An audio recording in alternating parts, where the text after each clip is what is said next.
দেশের জনপ্রিয় সুরকার, সঙ্গীত পরিচালক ও কণ্ঠশিল্পী ইব্রা টিপুর শারীরিক অবস্থা নিয়ে সম্প্রতি সামাজিক যোগাযোগ মাধ্যমে ব্যাপক উদ্বেগ তৈরি হয়। ফেসবুকে প্রকাশিত একটি ভিডিওতে তাকে দেখে অনেক ভক্ত ও শুভাকাঙ্ক্ষী তার অসুস্থতা নিয়ে নানা প্রশ্ন তুলতে শুরু করেন। এরপর তার শারীরিক অবস্থা জানতে আগ্রহী হয়ে ওঠেন অনেকেই।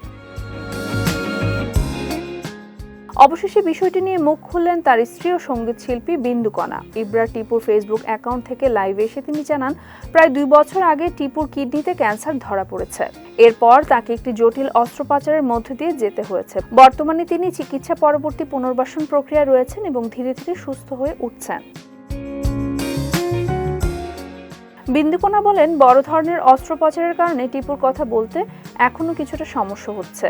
তাই এই মুহূর্তে সবার সঙ্গে যোগাযোগ করা তার পক্ষে সম্ভব নয়। তবে শারীরিক অবস্থার আরো উন্নতি হলে তিনি নিজেই সবার সঙ্গে কথা বলবেন। তিনি আরও জানান, বিষয়টি এতদিন পরিবার ইচ্ছাকৃতভাবে প্রকাশ করেনি, কিন্তু সম্প্রতি একটি ভিডিও দেখে অনেকেই বিভ্রান্ত হওয়ায় সত্যটি জানানোর প্রয়োজন হয়ে পড়ে। তিনি দেশবাসীর কাছে ইব্রা টিপু দ্রুত সুস্থতার জন্য দোয়া কামনা করেন।